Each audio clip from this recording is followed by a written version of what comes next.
Some say that tactical or strategic games had their time years back with entries like Final Fantasy. Others prefer to take on Fire Emblem after 2013. Whatever the case, the fact is that most people tend to share the same games again and again. So the idea of this video is to share 7 tactical RPGs not really known, but that shine in their own way. So let's begin with no particular order. In the first entry, I want to talk about The Dungeon of the Hellbook, The Amulet of Chaos. This is a game with a cartoonish aesthetic that is more like a parody, where most of the time you'll read funny or dumb references about classic table RPGs, while following a group of novice heroes looking for the Amulet of Chaos. It is worth mentioning that some people liked these dumb jokes, while others despise them, so beware about that. That may be a turn-off for some, but the idea is to play an entertaining tactical RPG, and that is where this entry shines the most, as the game offers a carefully crafted character progression and tactical battles where there are plenty of strategies to play around, turning the game satisfying and rewarding. For the most part, there is a balanced difficulty, aside from some bosses where you'll have to crack some serious strategies. And something I like so much is that this game doesn't feel boring as some other SRPGs, because most of the tracks are long enough to keep the adventure fresh. Add cartoonish animations, interesting maps, and you have an extraordinary entry that lasts for around 50 hours, or even more if you wanna dive further. Another entry I definitely recommend is War Tales, where you will manage a group of mercenaries looking for fame and fortune. This game has some classic mechanics where each class is able to use specific equipment, making each character useful in their own way, later evolving into specialized units, where each character has a set number of action points and group points. Probably the best example is when you place a tank where it will receive a lot of damage, gathering lots of group points for other units to use. Of course, each class has a way to gather these points, and it feels rewarding playing around those strategies. It may feel as convoluted, but that is not the case. However, as any other tactical game, RNGs and surprises may happen, so it is always good to tread carefully. And something that impressed me a lot is that in this game you can use the environment in interesting ways. But this is not everything, because out of battles it is important to manage your camp and characters, gathering resources, assigning jobs, crafting better and better equipment. At the end of the day, it turns into a rewarding experience as you see this group of mercenaries grow and adapt. In the next entry, Symphony of War. This game begins as countless stories, with war, passion, and betrayal, but later it offers plot twists that you won't see coming. Its gameplay is a bit complex, where you will have to manage units and groups. At first the game gives you everything, but later you will have to organize your own stuff. It is a bit unfortunate, but the game doesn't really explain some of those things, so I recommend to check a tutorial or something like that. However, for the basics, each group has a leader, where I recommend to place your strongest unit as the leader of that group, and then place other units to synergize each role. For the sake of the modern approach on that idea, imagine Unicorn Overlord, heavy units on front, mages and stuff like that on the back. Needless to say that each role has advantages and disadvantages, so it is important to assemble each squad with solid ideas on mind, rather than randomly assembling, unless you wanna struggle much more. Compared to the previous games, this entry is harder, if you do not pay attention to your units and how they are arranged. However, I definitely recommend this entry for old school players looking for a classic approach with some modern quality of life mechanics.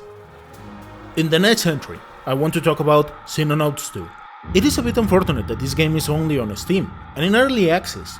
I know that this channel focuses much more in consoles, but it is worth throwing some of these entries from time to time. Psychonauts 2 is the spiritual successor from XCOM, so be careful. I just recommend this game for hardcore tactical players and masochists, where we could divide its gameplay into 2 parts, beginning where you have to manage a lot of things.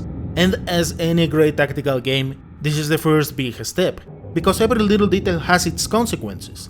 Did you hire an engineer? Or did you prefer a scientific? Where did you investigate? Did you create a new vehicle? All those details matter. And it is fair to say that you won't be able to check on everything, so it actually feels like a real war. Some fronts may have it really harsh, some others may be a piece of cake, as you were able to probe things down. It is quite complex, but entertaining, in every step of the way. However, Xenonauts 2 adds on another layer that it's extraordinary, because you can decide equipment, position, if your units will be standing and so on, having an impact on each move. Now add another layer of complexity, where if they get injured and you don't treat them, say bye bye to some of your best soldiers. This game shines on many ways, but it can be overwhelming if you do not have experience managing lots of things. From here, let's jump into some old school entries, like Shining Force, Resurrection of the Dark Dragon.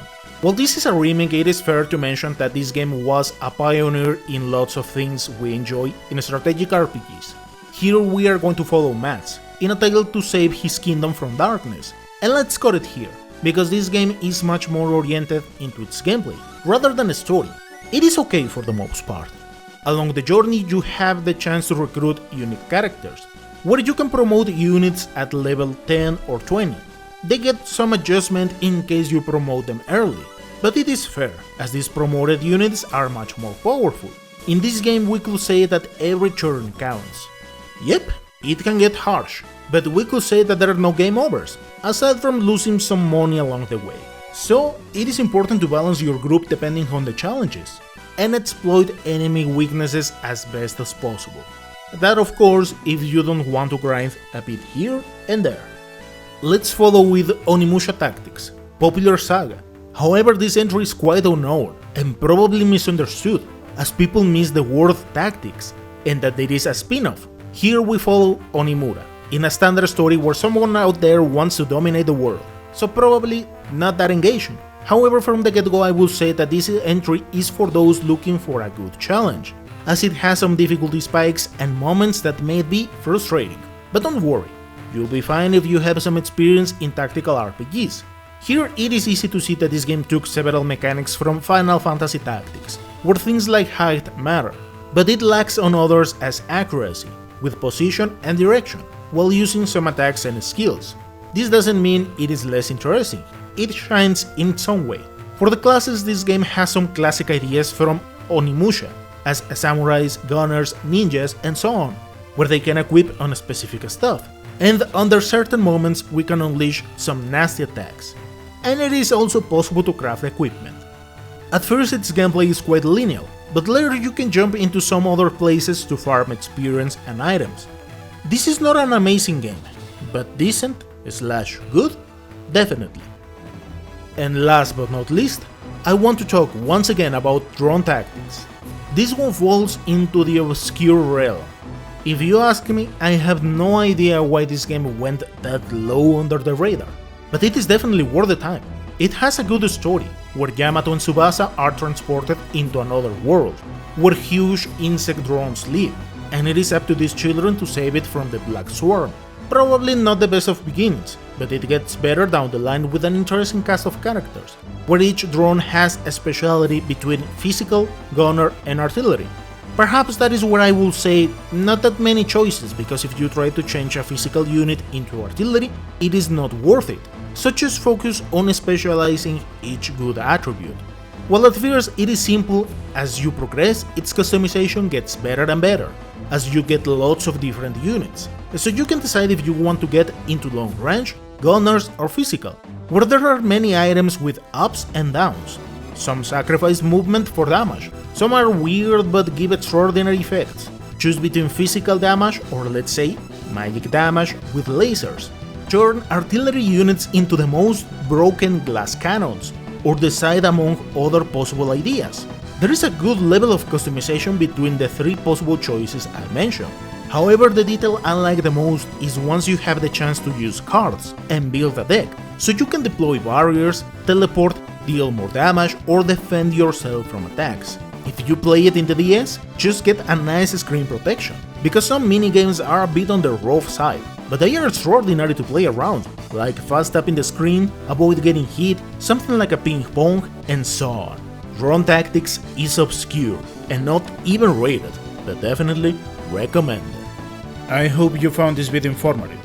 Thank you so much for watching, and I'll see you next time.